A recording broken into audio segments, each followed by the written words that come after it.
handicappers at sportsmemo.com? If not, we have a deal that is impossible to pass up. Right now, you can get every pick from 12 different handicappers this Friday, Saturday, and Sunday for only $99.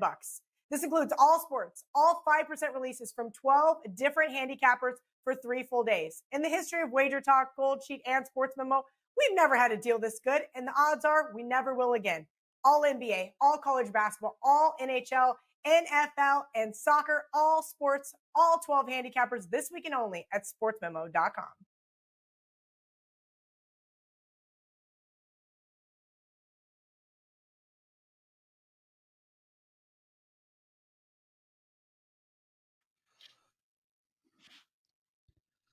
Teddy covers Lawrence Presman. Welcome, everybody. You're watching Wager Talk Today. Same time, same channel. We love having you all with us. Dave Coken joining us today, Teddy. He's always good with his insights. We're talking one hockey game, the Jets versus the Senators, 2 college hoop games, USC versus Stanford, and Utah versus Washington State, and the long-awaited and anticipated return of Marc Lawrence. He's at the bottom of the hour. We're going deep into both NFL games. Our big game breakdown, Teddy, what do you got? We're talking, what is it, NBA on TNT tonight, the Utah Jazz at home in a short turnaround revenge situation for the New Orleans Pelicans. We'll break that down later in the show. Teddy, our lead story, Mr. Trump. President Donald Trump pardons Billy Walters and Casey Urlacher. Casey went away for illegal bookmaking, and Billy, well, he's a legend in this space. It's going to be a fun NFL year next year. Everyone will be back talking, where's Billy betting? Teddy, your thoughts? So I had an opportunity to meet Billy Walters one time. I've interviewed him on the radio a couple times. And if there's one guy, they talk about, how's Billy Walters so sharp? What's so sharp about him?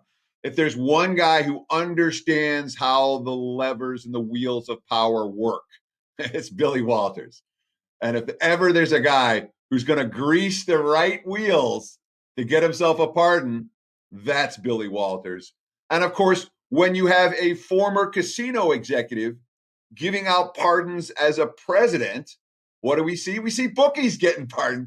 Casey Urlacher, Brian Urlacher's brother, who was a bookie like anybody else. I'm not sure exactly how he had the influence to get a pardon, but the bottom line is Billy walking away, Urlacher walking away.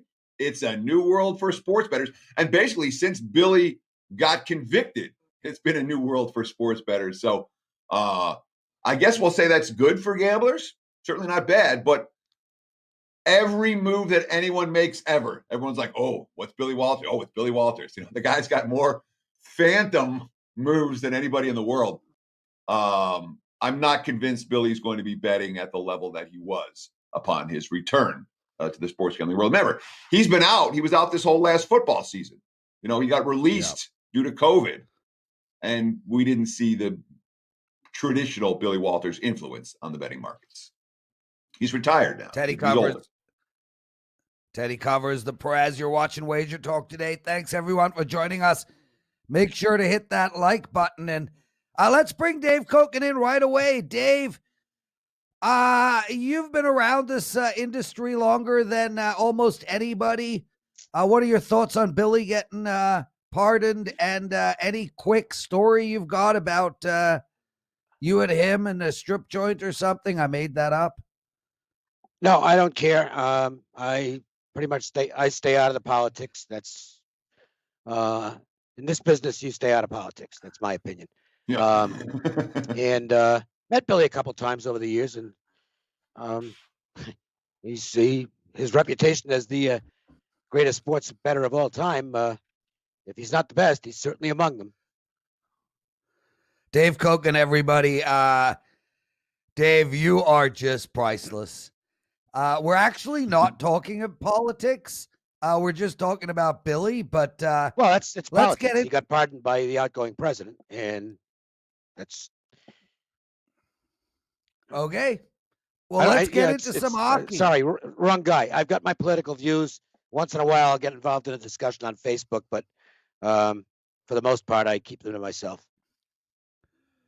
Okay, Teddy, let's get into some free bets, some actionable info from the legend Dave Coken.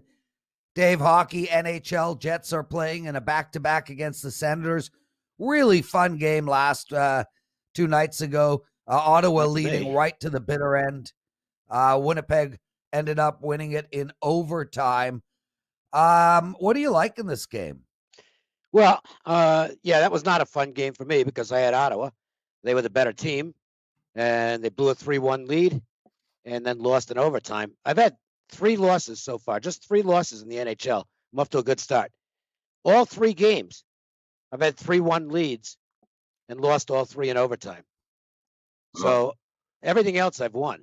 So I'm pretty happy. And I have 2 games today, a best bet that is up right now. Those are perfect so far, 2-0, and have a free play as well in the NHL. Those are on 2 different games. In this game, I didn't bet it, but I look, the Senators were the clearly better team the other night. Winnipeg's got problems. It's not just Patrick Laine being hurt. Their defense isn't any good. Hellebuck was phenomenal last season for this team, and he's really the only. You could have made an argument he should have won the Hart Trophy as the MVP because he was by far the best player on the Jets, and he's going to have to be again for this team to be able to sniff the playoffs in that division. Ottawa is young, very entertaining. They've got some good offense. I don't think they know how to win games yet. Their defense is shaky, and the goaltending could be a problem. But I think Ottawa might actually just be the better team. And I would lean Senators in this game. I think they bounce back and get the revenge. Yeah, it's funny. I think the Senators are a better team than everyone is looking at coming into the season. But I do love your handicap, and I totally agree. Both teams acceptable to letting goals in. And Hellenbach, I mean, if he's got to stand on his head literally every game for this Winnipeg team to go anywhere. Let's move to college hoops. USC -2 versus Stanford. What is your take in this game? Well, it's not -2. I don't know where you got that, because Stanford's got some problems. It's up to 5.5 now. I originally liked USC in the spot. I'm not going to play it at this number. It looks like Stanford has lost a couple of players. One of them apparently has just opted out. And the other one, I read something, words to the effect that he needs a break. Stanford has had some injury problems as well. I like this team, but they've got a lot of issues now. The problem is, before you run to the window and say, well, Stanford's going to be shorthanded, and USC probably has better talent anyway. Looks like an easy win for USC. And Teddy, you can address this with me. How many times have we seen this where over the years, Team A has got players out, and the betting market just jumps in blind almost. The odds makers have the same information, and they make the adjustment, and all of a sudden you're laying a bunch of points. And in addition to that, the team with the players out will often go out there, and it might affect them negatively long term. They might galvanize for a game or two and play out of their minds. That could happen here. This number scares me off. I'm not laying this number with USC, despite the apparent personnel problems of the Cardinal. Yeah, I mean, that happened over and over again in college football season where teams suffering COVID absences, guys would step up. It hasn't necessarily been all that different here in basketball season. But, I mean, what do you think of this USC team? Because I like the Trojans. I think they have real potential. And from a talent standpoint, I think if there's one team in the Pac-12 that kind of has a chance to go on a big second half run, USC might be that team. Agree or disagree? Agree on paper. I mean, look, Mobley's going to be a very high pick. He'll be a lottery pick. They've got other talent on the team. The problem is and we've seen this a few times this year, USC just doesn't always come to play. That's on Enfield. You got to get the guys ready, and to go out there and play hard for 40 minutes. And I've seen at least 2 games this year, maybe 3, where it's like, geez, what is this team doing? They're completely unfocused. And until that gets ironed out, they're a team I think I'm probably going to stay away from. You compare the 2 Southern California teams, USC and UCLA, with UCLA losing one of their best players to an injury for the season. USC should be the better squad, but UCLA is playing the better basketball. USC just doesn't pay attention on defense too often. And unless they straighten that out, they'll be an early casualty come NCAA tournament time and might not ever achieve their potential in the Pac-12. On paper, I think they're the best team in the league. Dave Coken, everybody. Dave, Utah playing Washington State -2. I did check this line now, so I'm feeling good about being right. Where are you going here, my friend? I think Washington State's got a really good chance here. Utah, they haven't impressed me. Their offense just isn't very good. And now they have to travel to Pullman. Inexperienced road team. Washington State doesn't have some real good parts. They've got one real good player, and that's about it. But they're very well coached, and they can get hot once in a while. Their problems, they've got a couple of guys on the inside who they're just kind of lummoxes who can't move and can be exploited. But I don't know that Utah's got the offense to exploit them. Wazoo's coming home off a couple of losses on the road, but they were the better teams. UCLA really smashed them around. UCLA had a very hot shooting day, and that was never a game. They hung in against USC. I think Washington State gets the win in this one. This line was a head scratcher for me, Dave. I mean, it's a Utah team that's 1-5 in their last 6 games. They haven't won on the highway all year. Why are they favored here? I guess reputation. I mean, they're supposed to be the better team coming in to this season, and they've had some games where they let leads get away, and you think, well, as they gain experience, that will wane. But I don't know. I just I watched most of the Pac-12 games, and they're just not very good offensively. And until that time, I'm not going to trust them on the road. Washington State is a team I think probably exceeds their talent level thanks to their coaching. But this is the type of game the Cougars should be able to win. Dave Coken, everybody. Dave, what do you got to promote, man? I know you're absolutely rolling. Why don't you tell us? One best bet in the NHL. The other play is free. And I did post a small college basketball play, but I'm not going to sell that individually because it's an early game. Best bets are 2-0 in the NHL. And so far in 2021, my 4 and 5% plays across the board, all sports, are 20-8 for plus 47%. So the small plays have not done well. Got to be upfront with that. The 3% and lower plays, 2%, 3%, they haven't done very well. But the 4 and 5%, they're rolling. So you want to make sure and get those. And I've got one tonight that I fully expect to be a solid winner in the NHL. Dave Coken, everybody. Dave, we love having you on, man. One of our listeners said they're very nicely color coordinated today. Hat matching the shirt matching the outline of the chair. I'm impressed, man. I know how much you care about your color coordination. That's huge for me. I had to set you up for a typical Dave Cokenism. Brother, get out of here. Thanks for joining us every Thursday. Dave Coken on WagerTalk Today. We love you, man. And you can see him on the college basketball show and also Puck Time. One of the busiest guys in the WagerTalk family. Be well, and we'll be right back, everybody, with Teddy's 6Bs and Marc Lawrence, Ralph Michaels, just a whole lot more.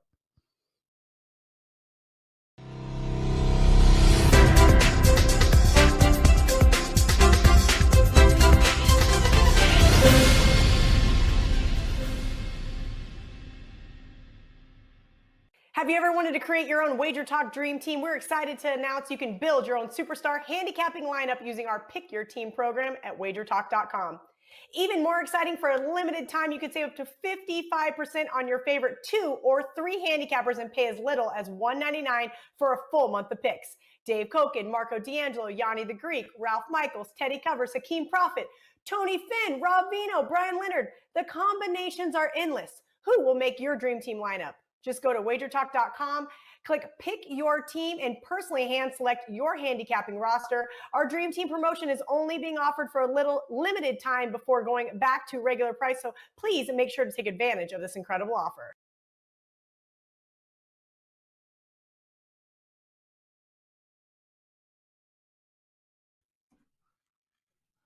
It's time for Bad Beats, Bad Bets, and Bad for the Books. A little recap of what happened in the sports betting world last night. And you know the theme today, guys. Overtime is where unders go to die. Now, the Nets-Cavs game was tied at 113 with more than a minute to go. Over-under in that game was 226.5. So you're screwed in that spot anyway, OT or not. And, of course, had Brooklyn won by 12 in double overtime, that would have been a really tough beat. But the Cavs were 10.5-point dogs, not 10.5-point favorites. Cleveland got the money. That's not at the top of the bad beats list. However, in Atlanta, the OT was a real screw job, side and total. The under was the right side in that game. I know I was on the wrong side, and I cashed with the over. The Pistons were in control throughout. They're up 17 with 7 minutes left in the fourth. They're up 14 with under 5 to play. And then all of a sudden, Trae Young goes nuts. It's the first time in weeks that Trae Young has gone nuts. 19-5 Hawks run sent it to overtime. The Pistons were +6. They were bet down to +4.5. Atlanta was shorthanded. And, of course, the Hawks win by 8 in overtime. A dead nuts under goes over in overtime. Bad beat, side, and total for that one. Overtime is where unders go to die in college hoops, too. Steve tweeted me. Steve 127-29941 tweeted me last night about this one. I'm glad he did because I might have missed it. St. Joe, George Mason, the total 148. Patriots blew a lead in the final minute. They didn't score again. Then overtime. Then double overtime. Yeah, St. Joe, George Mason goes over the total under. No good in that one. I'll call it Celtics a tough beat. They were +5. Down 2 with just over a minute to play. They lose by 8. That's the NBA. It's a back and forth game. Bad beat does not equal tough beats. A couple of games in the A-10, a tale of two halves. VCU was up 40-25 at halftime. They're +3. Outscored 45-14 after the break. St. Bonnie's gets the win and cover. Rhode Island was -5.5. They're up 13 at the break. They lose by 2 with shorthanded Duke. One Duquesne player hit more threes than the entire Rhode Island team. When it comes to bad bets last night, look, there was some short turnaround revenge money on Sacramento. The Kings lost to the Clips by 38 last Friday. And they covered the first quarter, and Sacramento was better. In fact, they were twice as good as they were. They have the deficit. Instead of losing by 38 last Friday, they only lost by 19 last night, +10.5, +11, no good. Bad bet on Sacramento. Clemson money in college hoops, +1 to -2 at Georgia Tech. The Yellow Jackets won that game by 18.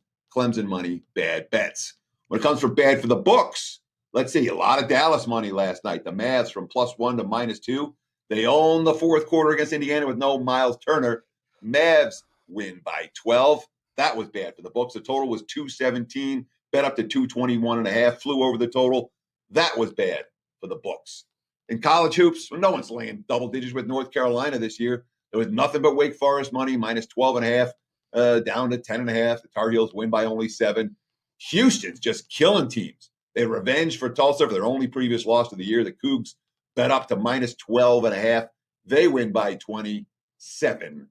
And then in the Pac-12, Washington's been god-awful all year. They were 1-11 going into the game last night. They were double-digit dogs. Somebody knew something. There was a little bit of Huskies money bet down to +12.5. They pull off the outright upset as 12.5-point dogs. There you have it, Prez. Bad beats, bad bets, and bad for the books. Teddy Covers, love that segment. Thanks for paying so much attention to every single game ever. And that Steve guy's Twitter handle, oh my God, what is that, like his password at the end of that?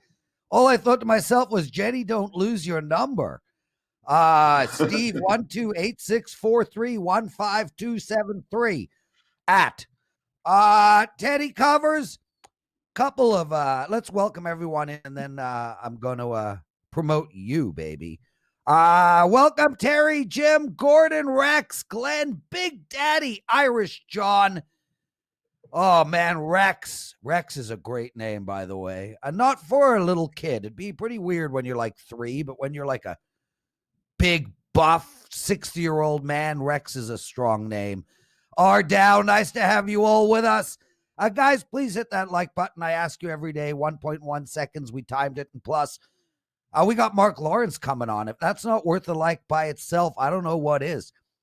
Teddy Covers, 60% in NBA in your last 77 plays. That's outstanding, and especially in NBA, a sport that, a lot of pro gamblers really struggle. I mean, they win, but to hit 60% over those many plays, you're obviously seeing it right on the court.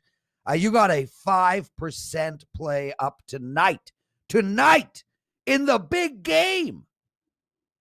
Guys, Teddy is a humble man, dour as shit, annoying as all hell, but humble. He won't promote his own play. Head over to WagerTalk.com. Get Teddy's 5% play. It's on the Lakers-Bucs game. You need to play it. So that's my promotion for you, Teddy. Were you happy with it? It's fine, Lawrence. Thank you. I have been doing very well in the NBA, and I do have a big play up for sale tonight in the Lakers-Bucs game. So excellent breakdown. Thank you. Should I try again? No. Once is fine. Marc Lawrence joining us. And Marc, man, listen, we always miss you, but I got to tell you, Marc, I don't know if you watch this show, but Ralph Michaels mentions you 3 to 4 times a week.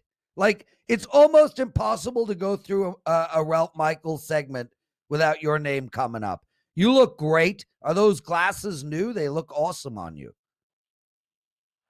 Well, thanks a lot.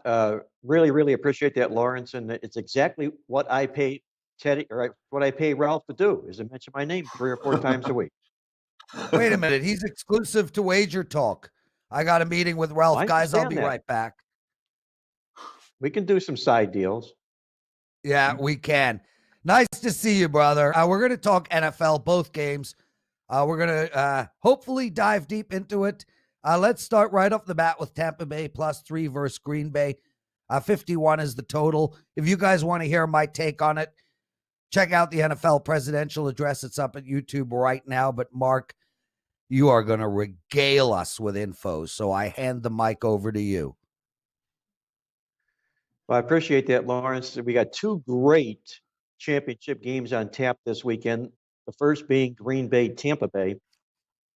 And as you mentioned here, you have 2 classic quarterbacks going toe-to-toe in Aaron Rodgers and Tom Brady, obviously.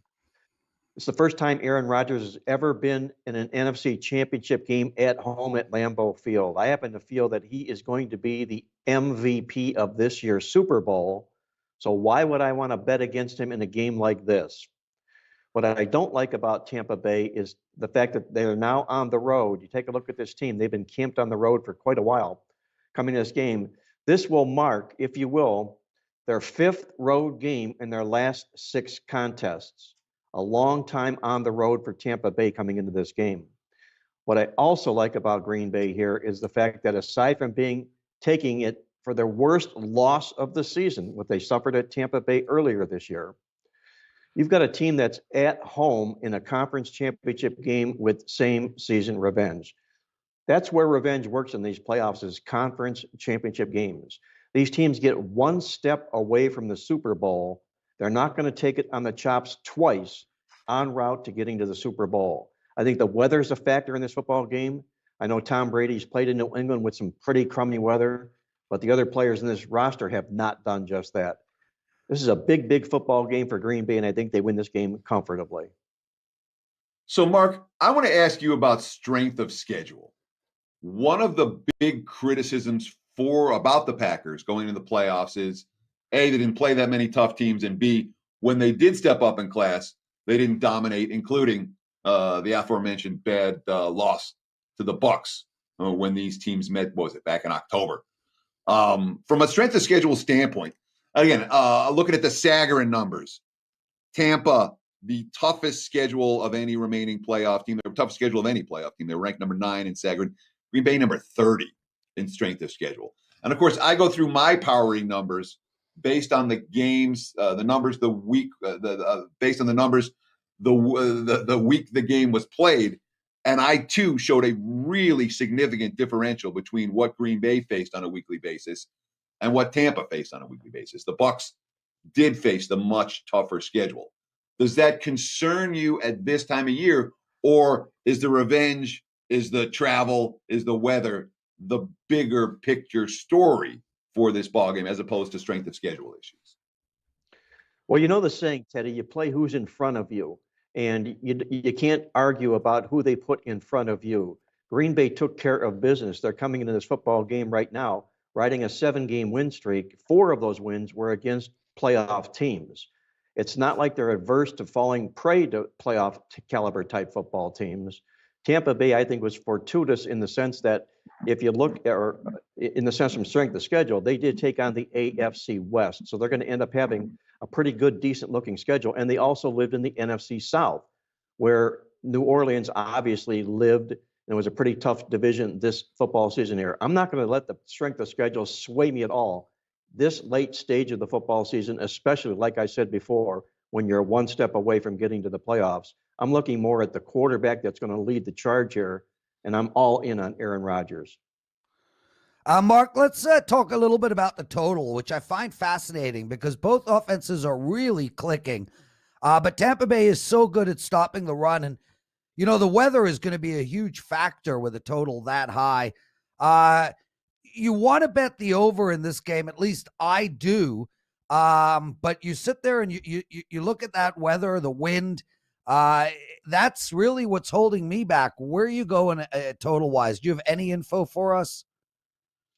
Well, normally when you have a meeting of the same teams twice in the same season, I like to look to go the opposite of the way they went the total route the first time. The first game in this series, when Tampa Bay crushed Green Bay, they played under 54 total points in that 38-10 win.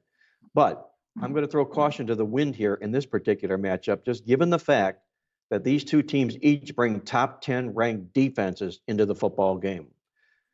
Both top 10 ranked offenses as well. So depending upon which side of the coin you want to look at here, I'm going to lean more toward the under in the football game. You have Tampa Bay coming off of a big 50-point effort last game. And look at what Tampa Bay's done here, running of late here. They've piled up a lot of points in totals in their last 5 football games. It's a little bit of a progression of what Buffalo was all about coming into the playoffs when they were on an unbelievable winning run and point scoring run. Then they finally came back to the norm. I could see that happening to Tampa Bay, especially if the weather's cold and frigid as it's expected to be on Sunday. I'm going to be on the under in the football game.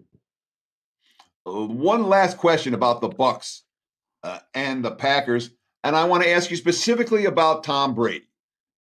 This is a Tampa offense that over the last 2 weeks here in the postseason, Washington's a good defense. Tampa 30+ in that game.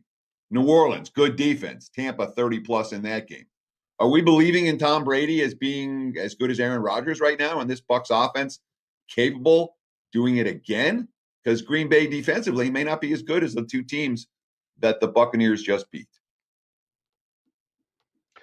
They may not be as good, Teddy, as you say, but I'm still going to look at the Green Bay overall picture, and I see a team that allows 329 yards a game due to the Green Bay Packers coming into the contest here. These two defenses are very similar as far as statistics are concerned. And yes, Tom Brady is playing his best football of the season at the right time of the year right now.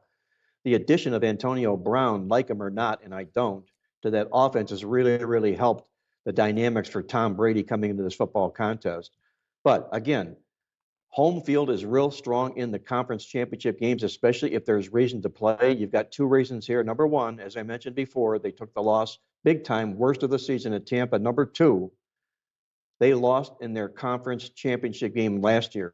And teams who get back to the conference championship the following year who lost the previous year in the same situation, conference championship game, have been absolute dynamite when they're at home hosting these teams.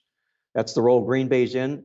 Lock me down for the Green Bay Packers and put me on Aaron Rodgers MVP this year, this year and also in the Super Bowl.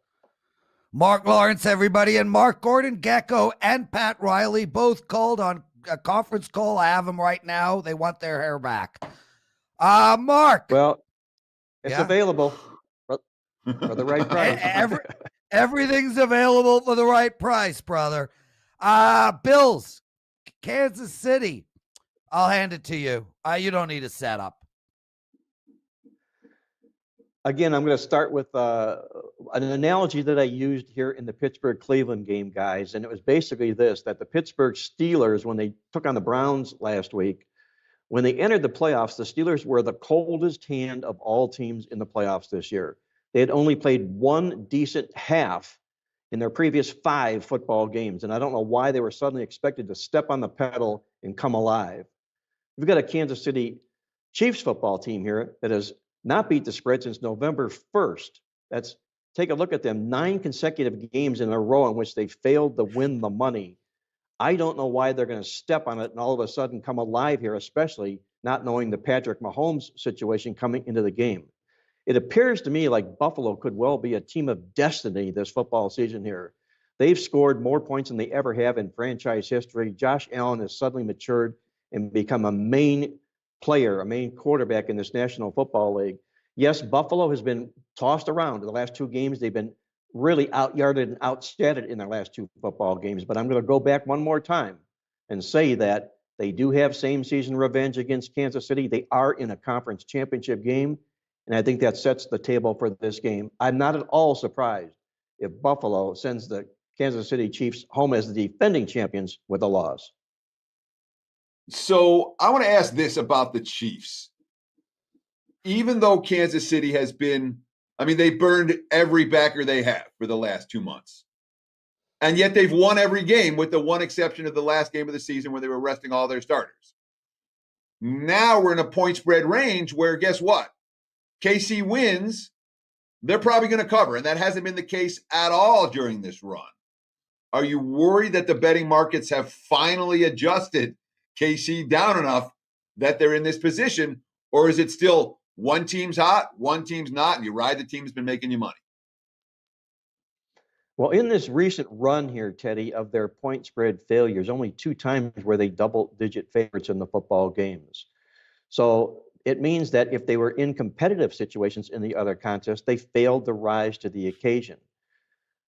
You've got a defending Super Bowl champion here that it's very, very difficult to get back up to the same level the next year that they were at the previous year. They're targeted in every game they play, and you're also asking them to do the same thing this year that they did last year, and I think it's practically impossible.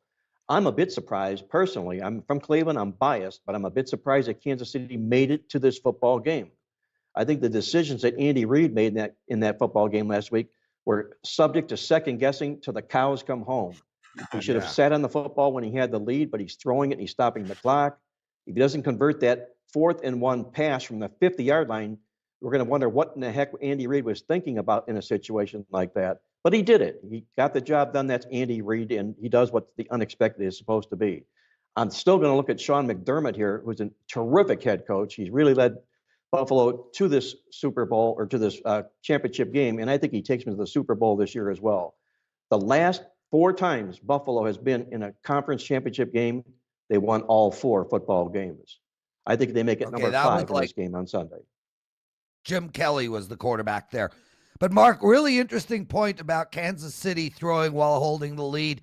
I tweeted that out because it was just so noticeable. But, you got Sean McDermott. He's part of the Andy Reid tree of coaching, and he did the exact same thing, Mark.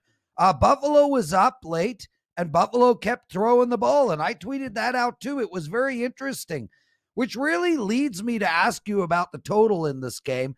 Let's assume, for argument's sake, Pat Mahomes is going to play. Buffalo ran, I think, 14 plays in a row without running the ball. They went a full quarter running the ball 1 time. we've seen Kansas City, they're running the ball 25 times a game, give or take. But when they do throw, both these teams, it's for distance. These are not dink and dunk passers. What do you like in the total in this game, or any great info you have for us? Well, I think Kansas City can be run on in this football game here. And if they can, you can be sure Sean McDermott's going to try to expose that to at least open the airways up for Josh Allen. I'm going to see a well-executed game plan from Buffalo coming into this contest here. I also, if looking at the game here, you've got McDermott. When he's been a non-division underdog against winning teams, he's been in that role 9 times. He's won the money 8 times. It's a role that he'll dress up in this particular situation here as well. Again, I'm calling Buffalo the team of destiny. They're destiny's choice. They had a terrific football season this year. It's been a long time between drinks of water when we're not talking about New England winning the AFC East. It's Buffalo. I give them their due. And I also think Kansas City is a vastly overrated football team. Marc Lawrence, everyone. Marc, thank you so much for joining us. We're going to make sure to have you back sooner than later. Have yourself an outstanding weekend. Real quick, anything to promote? Yeah, we're going to have a big one of these 2 games at Sportsmemo is going to be my playoff top 5% play. You want to get online with that this Sunday. It'll be available at Sportsmemo anytime Friday, the big top 5% play on the championship card on Sunday. Thanks, guys. And follow Marc at Marc Lawrence on Twitter. A great follow, incredible information. Now get the hell out of here. We're going to take a quick break. Teddy's Big Game Breakdown, Ralph Michaels, and of course, the 9-1 run of the Friends of Ralph segment.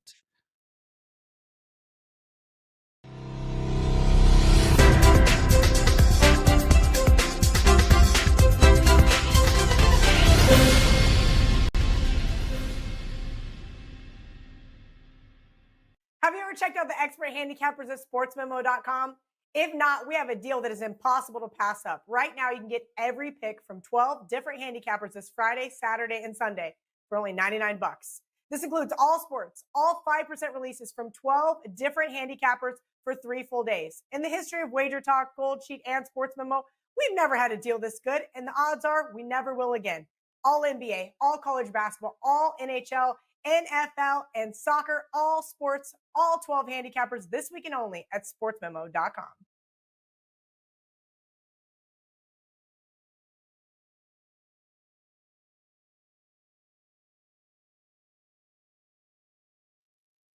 It is time for tonight's big game breakdown. Let's talk NBA on TNT, the nightcap. The New Orleans Pelicans traveling to the Utah Jazz. Right now, looking at the WagerTalk live odds screen, I'm seeing Utah -7, total 216.5. Those numbers are pretty much across the board everywhere as we speak. Obviously, they could change between now and tip-off.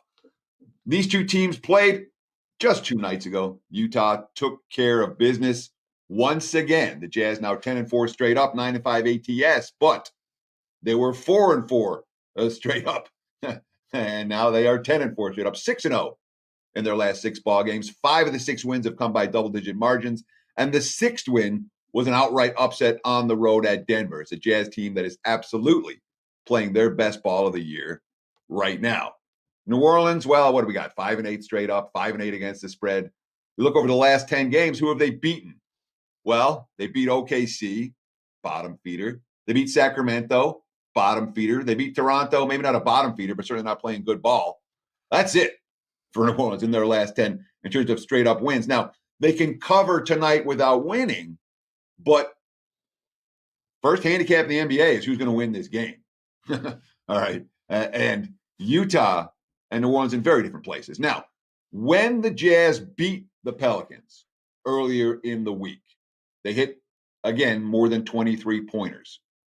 That's 4 times during this 6-game streak that they've hit 20 plus from beyond the arc. So the reporters were asking Stan Van Gundy if the Jazz 3-point prowess necessitated a departure from their inside-out defensive style. And what did Van Gundy say? He said, no, of course not. My primary concern is we got to prevent Rudy Gobert from getting dunks, and we got to prevent Donovan Mitchell from getting layups. If you watch the game early in the third quarter, the Jazz 6 consecutive possessions ended with a made three-pointer. And Van Gundy after the game's like, no, that's our defense. That's what we're going to do. All right. I'm not a Stan Van Gundy fan. I like Zion Williamson, I like Brandon Ingram, but Utah right now is most assuredly the better of these two teams. Now, the knee-jerk is going to be towards taking the team that just got smacked. I understand it. We're seeing some of the sharper books are 7 with reduced juice, et cetera, et cetera. Not my money. Jazz leading the NBA in three-pointers made per game. New Orleans doesn't take them and doesn't defend them as a head coach that isn't willing to change his stripes. Give me Utah minus a spot tonight against New Orleans. Back to you, Mr. Teddy Prez. covers awesome stuff, my brother. Let's bring Ralph Michaels in and just shut up and listen and learn. Hey guys, who doesn't love following Marc Lawrence and Teddy's big play? So thank you guys. What an awesome show. What an awesome lineup. Angle of the day, guys. I mentioned this on Presidential Address. While it's not a real angle, it's just the way I handicap the NFL and I look at matchups. So Prez, I know you already know what it is, so I'm going to mention it and see what Teddy's response is, if I get a thumbs up, a flat hand, or a thumbs down. It's simply this.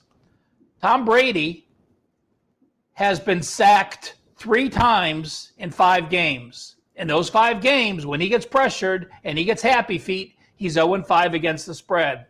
The Packers have had 3+ sacks in 9 games, including 7 of their 9 games at home. Part of the reason I am on the Green Bay Packers. So I'm going to give that a tepid. I'm going to give that a flat hand. I'm certainly not saying that that's not valid. But one of the things I was talking about with Marc Lawrence earlier in the show is that the Packers, from a strength of schedule standpoint, have been well behind the Bucs. So the fact that Green Bay's put up those numbers at home has something to do with who they've played as much as how good that defense has been at sacking the quarterback. So I'm not going to give it a thumbs up. I'm certainly not going to give it a thumbs down. To me, it's a flat hand. And situation of the day. I'm just looking at some college basketball numbers. And I do want to preface this. People know this already, unless you're new to sports betting. In college basketball especially, you throw out non-conference numbers, especially when these smaller conferences are concerned. There's so many smaller conferences from the MEAC, from the Southland, that have to play 6, 8, 10 road games, all to build their coffers for money. So all I did right here is I'm looking at year-to-date best ATS and worst ATS conference games and the highest overs and highest unders in conference games. The top 2 teams aren't going to surprise anyone against the spread in college basketball. Utah State is just dominated with their defense. Alabama with both their offense and defense. Utah State 9-0 against the spread in big Mountain West action. Alabama 7-0. Northeastern 6-0. Wichita State 5-0. Let's jump to the ATS worst on the bottom. Look at the very bottom of that list. Memphis 0-4 against the spread. Guess who plays tonight? The 5-0 Wichita State Shockers play the Memphis Tigers. ATS worst, Boston, Montana, Lehigh, and Hofstra all 0-6 against the spread. San Jose State and Idaho 1-7 along with New Mexico. There are some teams that have really struggled with the COVID shutdown, New Mexico being one of them. Yeah, they did cover in the second against UNLV, in an ugly game where the first one to 51. But, check out the list. I will tweet this out. Looking at the over and unders, Ball State 7-0 to the over. Texas, you might think Shaka Smart's team plays defense. Well, I guess they're a very good offensive team as well. 6-0 to the over in Big 12 play. Clemson over, Cincinnati again, not the same team. If you're looking for that old Cincinnati team, look out at UCLA. This is a new Cincinnati team that plays with some pace. New Orleans 5-0, as is FS Austin. And also in the Big 12, Texas maybe 6-0 to the over. Texas A&M, 0 over, 6 unders. St. Bonaventure 0-6, UMass Lowell 1-9, Maine and Morehead State.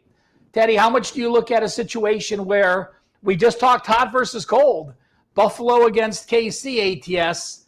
How about Wichita State at 5-0, Memphis 0-4 in A10 action? So it makes a ton of sense. You know, when you talk about riding hot teams and fading cold ones.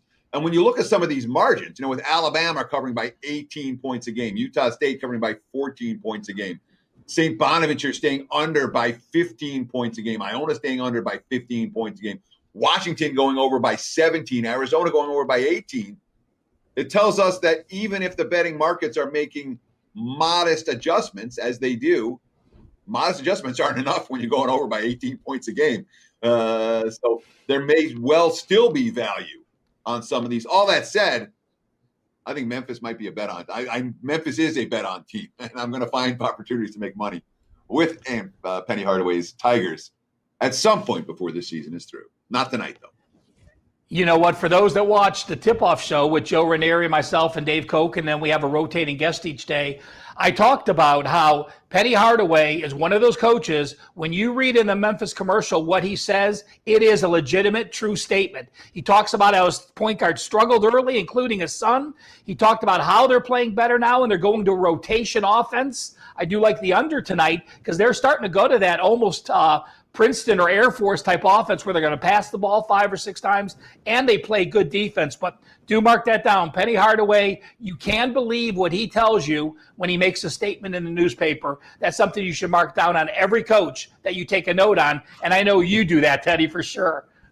Yeah, the opposite of Mike Tomlin for a preseason game. Yeah, or Andy Reid. I'm going to play the starters the 3 quarters. After one series, everyone's sitting down. So, okay, guys, 9-1.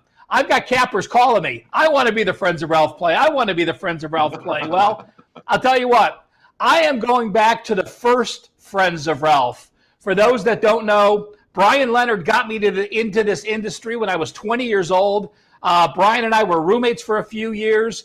He went to high school with Phil Steele. That's how he got involved, and that's how I got involved. So thank you, Brian. This is an actual 4% client release. It is on a 9-1 run.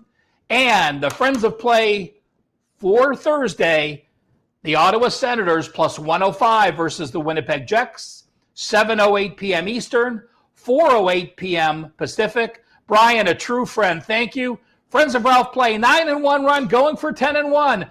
Prez, I'll tell you what, you may think a 5% is pressure when you release it. Tomorrow's play may have more pressure than that on you when we get the Friends of Ralph Play from Mr. Lawrence Presman tomorrow. I'm really just caught up on the fact that Brian is a true friend, implying that the rest of us are just friends with Ralph. Okay. No, I said first. I said first true I'll just friend. be a friend of Ralph.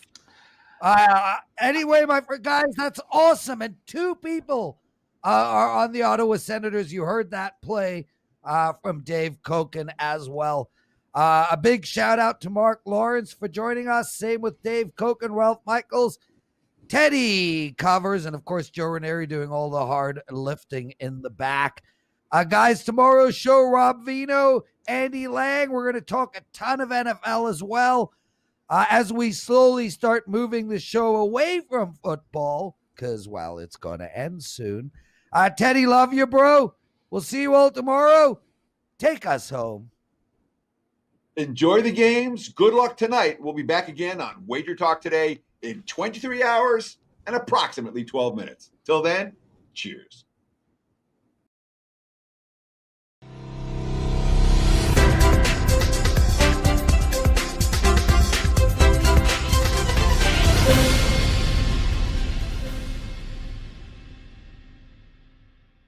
Have you ever wanted to create your own WagerTalk Dream Team? We're excited to announce you can build your own superstar handicapping lineup using our Pick Your Team program at WagerTalk.com.